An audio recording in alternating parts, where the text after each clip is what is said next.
Hello friends, আজকে আবার একটি ব্লগ নিয়ে মিনি ব্লগ নিয়ে তোমাদের সামনে চলে এলাম। আজকের ব্লগটা হচ্ছে মহালয়ার কিছু প্রপস এবং অস্ত্রের ওপর। রিসেন্টলি একটি টিভি মহালয়া চ্যানেলের প্রপসের জন্য আমার সাথে কন্ট্যাক্ট করা হয়। ওরা একদম লাস্ট মোমেন্টে মানে শ্যুট শুরু হওয়ার একদিন আগে আমার সাথে কন্ট্যাক্ট করে এবং বেশ কিছু অস্ত্রশস্ত্র, দেবীর 10টা অস্ত্র, কালী, চামুন্ডা এবং অসুরদের অস্ত্রের জন্য কন্ট্যাক্ট করে। ওদের রেফারেন্সগুলো ছিল টিভির কালার্সের মহাকালীর যে অস্ত্রগুলো ছিল সেই কাইন্ড অফ। তো যেহেতু আমার কাছে খুব কম সময় ছিল, একদিন মাত্র সময়, তার মধ্যে যতগুলো সম্ভব, যেরমভাবে সম্ভব আমি করবার চেষ্টা করেছি। বাড়িতেই স্প্রে রং করি এবং সেটাকে ফিনিশিং টাচ দেওয়ার চেষ্টা করি, কারণ খুব আর্লি ভোরে উঠে এগুলো কমপ্লিট করা হয়। আমার শ্যুটিং কল টাইম ছিল সকালবেলা 12টার সময়, আর ওরা ঠিক তার একদিন আগে আমার সাথে কন্ট্যাক্ট করে।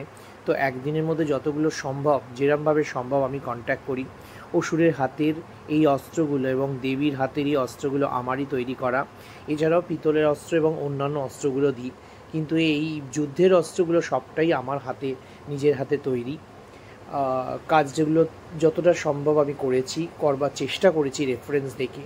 তোমাদের এই কাজটা কেমন লাগলো আমাকে অবশ্য করেই জানাবে, এবং কারণ তোমাদের রিভিউ এবং লাইক কমেন্ট এগুলো আমাদের কাছে সত্যি ইম্পর্টেন্ট, যাতে আগামী দিনে আমি কাজগুলো আরও ভালোভাবে করতে পারি।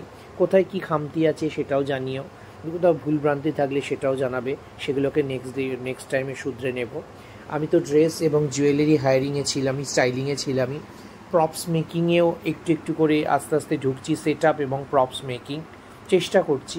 তো তোমাদের কারোর যদি কখনো ড্রেস, জুয়েলারি হায়ারিং এবং প্রপস মেকিংয়ের জন্য কোনো কিছুর প্রয়োজন হয়, অবশ্য করেই আমার সাথে কন্ট্যাক্ট করো। আমার কন্ট্যাক্ট ডিটেলস তো আমার ব্লগে এবং অন্যান্য জায়গায় দেওয়া থাকে। সবাই খুব ভালো থেকো, এবং আমার কাজগুলোকে যদি ভালো লাগে অবশ্যই লাইক কমেন্ট শেয়ার করো। সবাই সুস্থ থেকো, ভালো থেকো, এই কামনা করি। সবাই ভালো থেকো। Good bye.